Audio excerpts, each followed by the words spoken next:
daily basis. You get a disaster today, tomorrow is another disaster. So if you live through these situations, trust me, you'll forget. Right. So you need someone to remind you of who's that person, what did he do.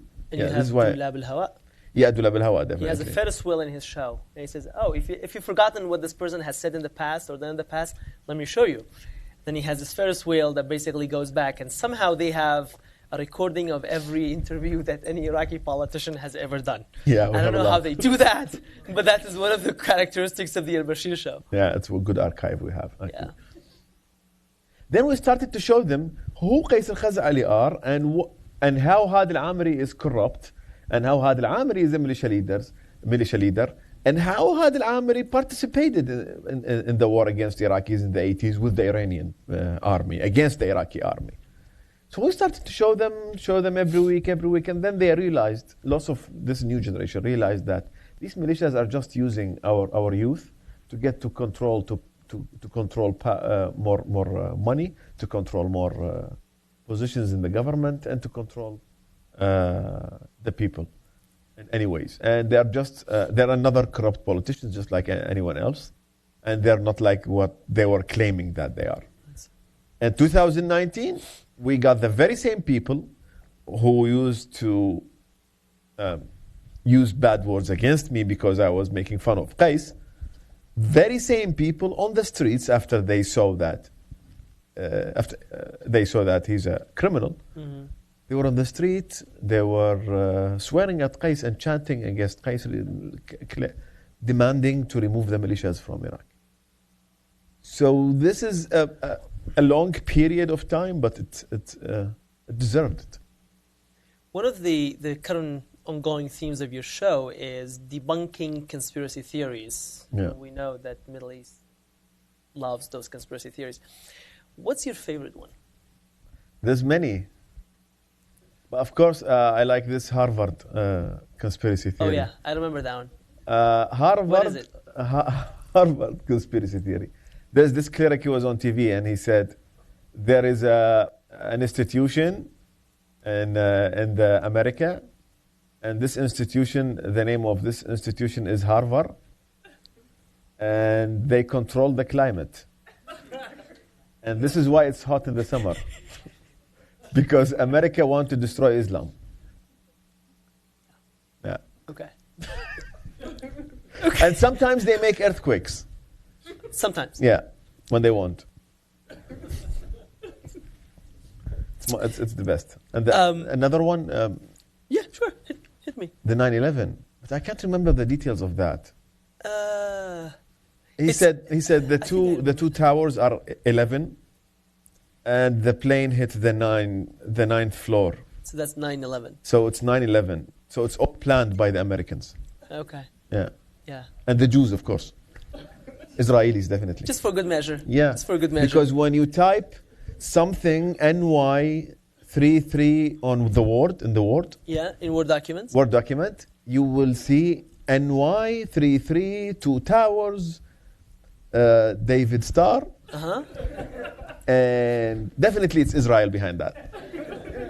Which is obvious, come on. I think that's like creativity is like really wasted there. But anyways. Do you know there is a conspiracy theory saying, well, this guy, he was on TV, and this is also my favorite. He said, Pepsi means... Oh yeah, that one. Pepsi is a word made by Mossad. Meaning? And it means, pay every pence, save Israel. There you go. Yeah. By the way, it's on TV. I'm not kidding. This has happened. Yeah. Someone, a cleric said that. And said Fanta means... Fanta? Fanta. Okay. You know the drink? I haven't the heard orange. That one. Yeah, the orange I know drink. Fanta. Yeah, Fanta. It sucks. Means what? He said, foolish Arab never tasted alcohol. Which we do. Like fish. Yeah, like we do every day. Of the... I haven't heard that one actually. That's pretty good. Yeah. If you are watching the second or the third episode of the show, 2014, I made fun of that. Okay. I was like, yeah, of course. That's this is what it means. Has your memory, man. Yeah. That everyone has your memory. Foolish Arab never tasted alcohol. Of the politicians that you really angered, who Who did you like shake the most, got on their nerves the most? Sent you like the funniest, weirdest hate mail ever? Lots of them, they were Okay. very angry with me, and they're just like my friend saying that 3 politicians, if they kill you, I won't blame them. Uh-huh. Okay. I can't say names because it's on record.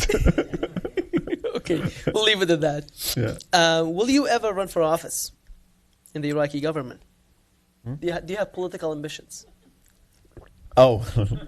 Yeah, don't choke. Do you have political ambitions?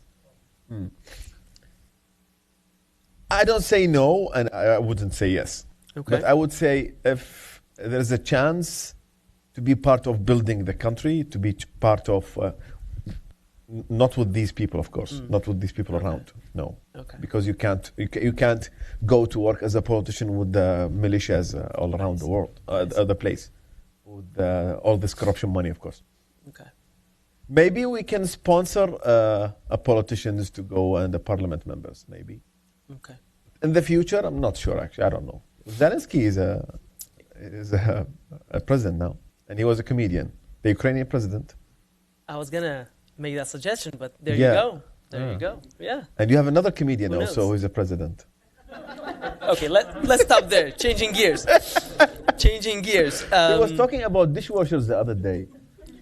And here he goes. Why? Okay, go ahead. Do your Why? spiel. Why was he talking about dishwashers? It's very funny. By the way, my new addiction is watching Trump speeches. It's amazing. Does he remind you of any of the Iraqi political leaders that No, you... he's unique. No. He's unique. But yes, actually, there is Faq Sheikh Ali. Okay. Yeah, he don't remind me. Tell in us Trump. who Faq Sheikh Ali is. Faq Sheikh Ali is a politician. He was a opposition against Saddam before 2003. And after 2003, he's a secular a politician in Iraq. And he was the first who established, because in Iraq we can't say secular, we say civil parties. Because secular in Iraq means infidels. Yeah, I don't know why. Yeah, you have someone on TV saying infidels and secular people have to be killed. And it's on TV, it's national TV, it's fine. Faq Sheikh Ali was the first secular person who said that he was very courageous, actually. Okay. A courage man. So Trump reminds you of... And he's also using the same way to reach all the parts of the people. He was once on TV saying, talking to to people to alcoholics, actually. Oh yeah, I remember that speech. Yeah, he said, Al-Araqchiya. Yeah. Who basically... You have to vote for me. He says basically in a campaign speech, he says, I'm talking to those who are into alcohol and drink, who stood by your side other than me. So remember that, vote for me. Yeah, and he did. He stood into their side. Yeah. Because there was a suggestion in the parliament to ban the alcohol in Iraq. Yeah. And if that happens, you will get lots of suiciders in Iraq. Talking of suicide and tying this back to the question of the protest, you said that because of the protest movement, the suicide rate in Iraq has changed. How so? Dropped to almost zero. Why is that? Because there's hope. Before the 1st of October, you get, and there's lots of reports talking about it. It was very serious, it was very dangerous. We talked about it. We are trying to get the youth not to do it because lots of them are in the new generation. They lost hope and they can see that there will be no change.